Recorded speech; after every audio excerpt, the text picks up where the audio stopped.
এবার আমি মঞ্চে আহ্বান জানাচ্ছি জুলাই বিপ্লব পরিষদের স্থায়ী কমিটির একজন নিবেদিত সদস্য, সাহসী ও প্রেরণাদায়ক জনাব সাদির আহমেদকে। তিনি জুলাই আন্দোলনের একজন সক্রিয় অংশগ্রহণকারী, একজন বিপ্লবী, অক্লান্ত সংগ্রামী এক বড় ভাই। তাকে মঞ্চে তার মূল্যবান বক্তব্য দেওয়ার জন্য অনুরোধ করছি।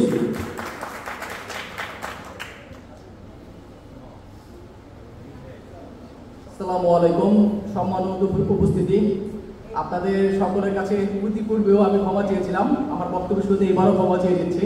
যারা উপস্থিত হয়েছে, দীর্ঘ সময় ধরে বসে রয়েছেন আমাদের অনুষ্ঠানকে সার্থক করার জন্য আপনারা অক্লান্ত পরিশ্রম করেছেন যারা, তাদের সকলকে ধন্যবাদ।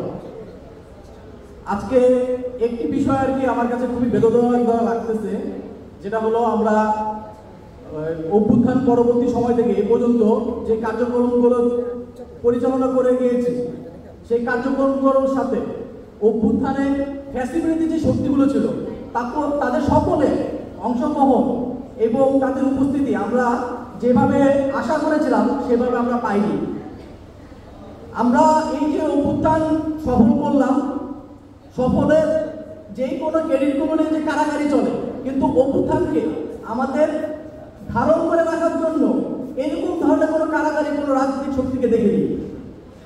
আমাদের অভ্যুত্থানে যে পরিমাণ শহীদ আমাদের অভ্যুত্থানে যে পরিমাণ মানুষ শহীদ হয়েছে, তাদেরকে ধারণ করে রাখার জন্য আমরা যাত্রাবাড়িতে সর্বপ্রথম শহীদদের নাম সম্বলিত একটা স্মৃতিফলক নির্মাণ করি। আমাদেরকে তখন হাইকোর্ট থেকে একটা রুল জারি করা হয় 19 সেপ্টেম্বর 2024 সালে, ঢাকার 8টি স্থানে এই ধরনের স্মৃতিফলক নির্মাণ করা হবে সরকারের পক্ষ থেকে। আমরা তখন বাধাগ্রস্ত হই হাইকোর্টের রুলের জন্য, কিন্তু আজও পর্যন্ত 1 বছর পার হয়ে গেল, আমরা কিন্তু এই 8টি স্থানে এখন পর্যন্ত কোনো এরকম স্মৃতিফলক করতে দেখিনি। আমাদের অভ্যুত্থানে যারা আত্মত্যাগ করেছে, যে মহান আত্মত্যাগের বিনিময়ে আমরা কি পেয়েছি? আমাদের যে রাজনৈতিক দলগুলো পূর্বে তাদের রাজনৈতিক অবস্থান ছিল না, একটি বিরোধী দল ছিল, তাদেরকে নির্মূল করে দেওয়া হয়েছিল, আরেকটি দল তাদেরকে নিষিদ্ধ করে দেওয়া হয়েছিল। তারা তাদের রাজনীতি থেকে ফিরে পেয়েছে অভ্যুত্থানের বিনিময়ে। প্রধান বিরোধী দল থেকে এখন প্রধান শক্তিশালী দল, রাজনৈতিক শক্তিশালী দল হয়েছে। যারাদের রাজনীতি নিষিদ্ধ হয়ে গেছিল তার রাজনীতি ফিরে পেয়েছে। অভ্যুত্থানের শক্তি হিসাবে নয়া বন্দোবস্তের ঠিক আছে আহ্বান নিয়ে একটি রাজনৈতিক দলের আত্মপ্রকাশ হয়েছে। কিন্তু যাদের জীবনের বিনিময়ে এত কিছু সম্ভব হলো, তাদের গণহত্যাকারীদের বিচার কি নিশ্চিত হয়েছে? আমরা কি আজও এখনো, আমি এই প্রোগ্রামে আসার আগে মধুর ক্যান্টিনে আমাদের এখানে প্রায় 30টা পরিবার উপস্থিত হয়েছে। তাদের সন্তানের কারো ভাই, কারো বোন, কারো স্বামী, কারো বাবার হত্যার বিচার, এই গণহত্যার বিচারের দাবিতে তারা এখনো বিক্ষোভ করতেছে। আমি ওখান থেকে এখানে এসেছি। তারা শহীদ টাইম, তাকে যে গুলি করেছে সেই ভিডিও ফুটেজ আছে, সেই এসআই সাজ্জাদ সে কিনা জামিনে মুক্তি পায়। এর জন্য তাদেরকে আবার মাঠে নামতে হয়। এই ধরনের গণহত্যাকারী কিভাবে জামিনে মুক্তি পায়? আমাদের অভ্যুত্থানের ফসল হিসাবে আমরা একটা দলকে চিহ্নিত করতেই পারি। সবাই আমাদেরকে বলে, আমরা সেই দলকে কাছে আমরা সমাধিতই করেছি ভাবে, তারা অভ্যুত্থানের ফসল আমাদের জাতীয় নাগরিক পার্টি। সেই পার্টির কাছে কিন্তু আমাদের এবং বলেন শহীদ পরিবার, তাদের কিন্তু অনেক বেশি আকাঙ্ক্ষা, অনেক বেশি প্রত্যাশা।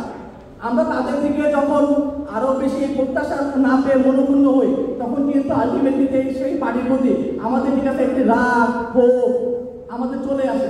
কারণ এই পার্টির কাছে আমরা ওন করবো সবাই, কিন্তু এই পার্টি আমাদের জন্য বা আমাদের এই অভ্যুত্থানে যারা শহীদ হয়েছে তাদের জন্য কতটুকু ঠিক আছে এখন পর্যন্ত ঠিক আছে মাঠ পর্যায়ে থেকে কাজ করতেছে। আমরা শুনতে পাচ্ছি, বলাই হচ্ছে শুধু আমরা নির্বাচনের আগে বিচার চাই, কিন্তু আমরা বিচারটা নিশ্চিত করার জন্য কি পদক্ষেপ নিয়েছি সেগুলো কি দৃশ্যমান করতে পেরেছি? আসলে তো আমরা ঠিক আছে আপনাদের থেকে এখন এই বিষয়গুলো অন্য কোনো রাজনৈতিক দল থেকে আপনাদের কাছে আমাদের প্রত্যাশা চাহিদা বেশি থাকে, স্বাভাবিকভাবেই থাকবে। অভ্যুত্থানের শক্তি হিসাবে যারা হাজির হয়েছে তাদের প্রতিই থাকবে।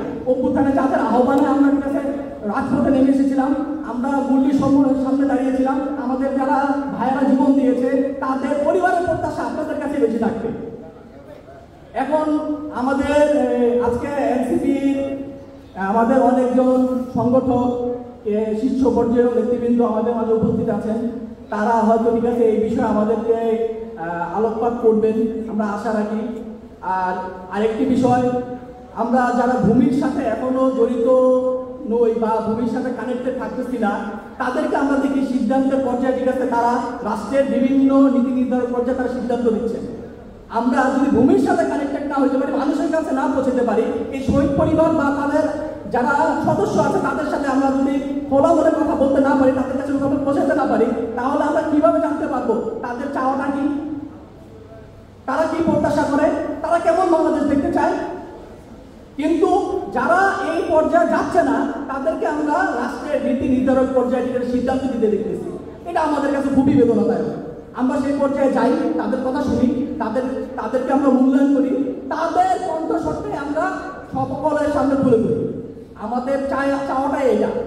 আমরা যারা এখন এভাবেই বলতে হয় উচ্চবিলাসী হয়ে গেছে, অনেকে এসির মধ্যে থাকতেছে সারাক্ষণ, সেখানে থেকে ঠিক আছে আমরা বিভিন্ন কনফারেন্স করতেছি, বিভিন্ন ভিডিওতে আমরা বক্তব্য দিচ্ছি, টক শোতে যাচ্ছি, কিন্তু রাজপথে যারা অঝোর সংগ্রাম করে গেছে এখন পর্যন্ত মানুষগুলোর সাথে যারা নিবেদিত প্রাণ হয়ে কাজ করে যাচ্ছে, তাদেরকে আমরা কতটুকু মূল্যায়ন করতে পেরেছি।